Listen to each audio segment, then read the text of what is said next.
مستحکم ایک قوی اور ایک مضبوط پلر ہے، ایک ستون ہے، کوئی ٹھٹا نہیں، کوئی مذاق نہیں. لہذا اگر کسی کے پاس 612 گرام چاندی کی قیمت جو آج کی ویلیو 30 پر 5000 روپے کم و بیش ہے، یہ چاندی کی قیمت بڑھتی ہے گھٹتی ہے، وہ زکوٰۃ کا ایک دن متعین کر لے کہ 10 رمضان کو 11 رمضان کو یا اس کا جب سال ہوتا ہے، وہ سال کا دن جب ختم ہوتا ہے، اس قمری مہینوں کے اعتبار سے، انگریزی مہینے نہیں چلتے، قمری مہینوں کے اعتبار سے وہ دن سونا، چاندی، مال تجارت اور کیش، گولڈ، سلور، نقدی اور مال تجارت کپڑوں کی تجارت کیا کرتا تھا، سونے چاندی کی تجارت کیا کرتا تھا، برتن کی تجارت کیا کرتا تھا، جوتوں کی تجارت کیا کرتا تھا.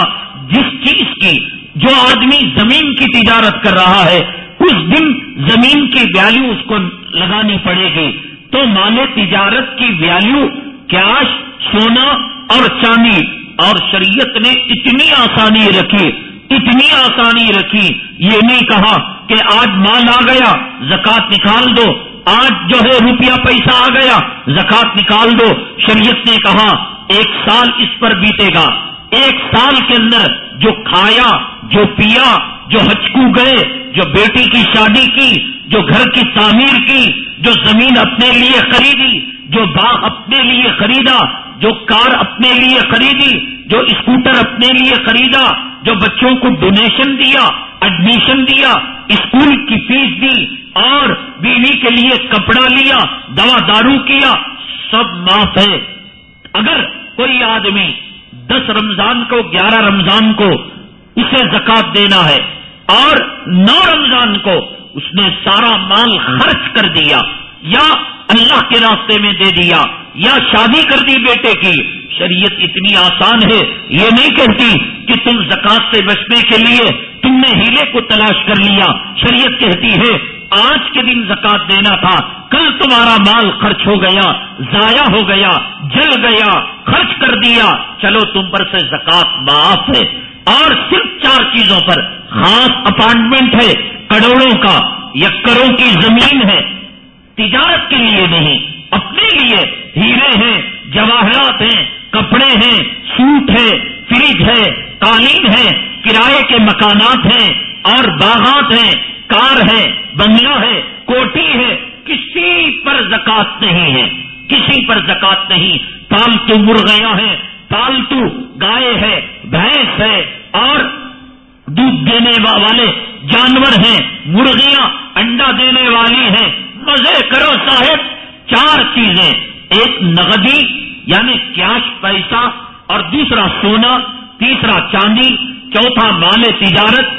سال گزرنے کے بعد 10-11 رمضان کو زکوٰۃ دے رہے ہیں. شریعت ظالم نہیں ہے، شریعت خونخوار بھیڑیے کی طرح نہیں ہے. آپ نے جو ہے قرض کسی سے لے رکھا ہے، بینک سے لون لے رکھا ہے یا کسی سے قرض لے رکھا ہے، آپ کے پاس سب ملا کر سونا، چاندی، مال تجارت اور کیش، یہ سب ملا کر 5 لاکھ روپے بنتے ہیں. 5 لاکھ کی زکوٰۃ آپ کو نکالنے شریعت نہیں کہتی. شریعت یہ کہتی ہے کہ پرسوں گئے مہینے بیٹی کی شادی ہوئی، بچے کا ولیمہ ہوا، ایڈمیشن ہوا، آپ نے قرض لیا تھا، وہ قرض اس سے منہا کر دو، وہ قرض نکال دو، وہ قرض لیس کر دو. 1 لاکھ کا قرض تھا، 1 لاکھ ہٹا دیا، اب 4 لاکھ کی تم صرف زکوٰۃ دو. حالانکہ مال، سونا، چاندی، کیش اور نقدی یہ سب ملا کر جو ہے 5 لاکھ ہے، لیکن شریعت کہتی ہے اس میں 1 لاکھ قرضدار کا حق ہے، یا بیوی کا مہر اب تک ادا نہیں کیا اور بیوی کا مہر 5000 ہے، 25,000 ہے، اس کو بھی الگ کیا جائے گا. اور الگ مطلب شریعت انسانوں کے ساتھ یرید اللہ بکم اليسر ولا یرید بکم العسر، شریعت آسانی چاہتی ہے. کتنا ڈھیل اور کتنی آسانی دے رہی ہے.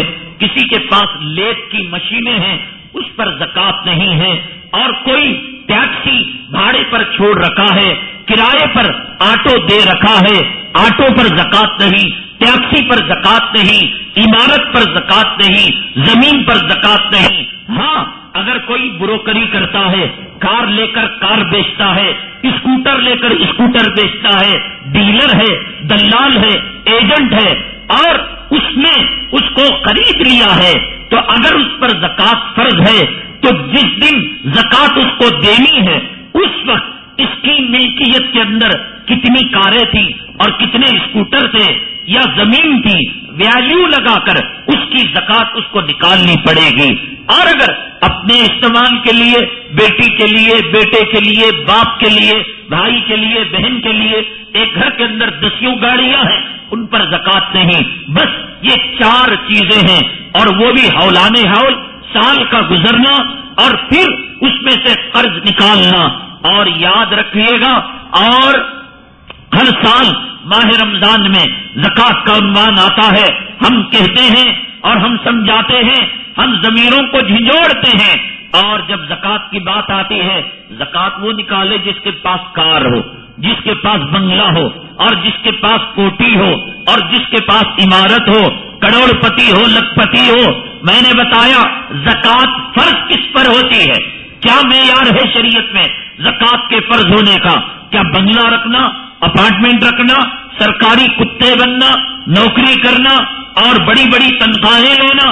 نہ، زکات کا معیار یہ ہے کہ 612 گرام چاندی کی قیمت کا مال، مال سے مراد گھر بھی نہیں ہے۔ اللہ اکبر! اگر کسی کے پاس گھر ہے، عورت بیوہ ہے، شوہر کا انتقال ہو چکا، گھر کی ویلیو BDA کی زمین کے اندر اور قیمتی اپارٹمنٹ کے اندر اس کی جو اس کا ایک حصہ ہے، ویلیو لگائے 30 لاکھ 40 لاکھ، اور بیوہ رہتی ہے، آمدنی نہیں ہے، کیا اس سے استطاعت سے مطلب نقدی رہنا، کیش پیسہ رہنا، سونا رہنا، چاندی رہنا، مال تجارت رہنا، کتنا؟ 30 پر 5000 کا۔ اگر کسی کے پاس 30 پر 5000 روپے ہیں، یا 30 پر 5000 کا مال تجارت ہے، یا 30 پر 5000 کا سونا اور چاندی ہے، وہ صاحب نصاب ہے۔ قرض کو نکال کر، قرض نہیں ہے اور قرض نکال کر 32,000 تک نہیں پہنچ رہا ہے تو صاحب نصاب نہیں ہے۔ یہ خود اگر صاحب نصاب ہے، میں نے کہا یہ بیوہ، یہ یتیم، یہ غریب، یہ مسکین رہنے کو باپ کی کوٹھی میں رہتا ہے اور قیمتی بنگلے میں رہتا ہے، لیکن سونا نہیں، چاندی نہیں، کیش نہیں، مال تجارت نہیں، 30 پر 5000 کا کلر ٹی وی ہے، فریج ہے، قالین ہے، وہ لاکھوں تک قیمت جائے، لیکن یہ 4 چیزوں میں سے سونا، چاندی، کیش اور مال تجارت، ان 4 چیزوں میں سے اگر اس کے پاس 30 پر 5000 کی 612 گرام چاندی کی قیمت، اگر میرے 35,000 کہنے کے اندر اونچ نیچ ہو رہی ہے، 612 گرام چاندی کی مارکیٹ کے اندر کیا ویلیو ہے، اگر اسے وہ ریچ نہیں کر رہا ہے، اسے نہیں پہنچ رہا ہے، اس کو زکات دی جا سکتی ہے۔ اگر وہ ریچ کر رہا ہے اور قرض ہے، اور قرض نکالنے کے بعد 35,000 تک ٹارگٹ نہیں ہوتا، اس کو بھی زکات دی جا سکتی ہے۔ بہرحال 35,000 روپے سونے چاندی یا مال تجارت کے مالک پر زکات فرض ہے۔ وہ کوٹھیوں کا، بنگلوں کا، بڑی بڑی موٹی تنخواہوں کا تصور نہ کرے۔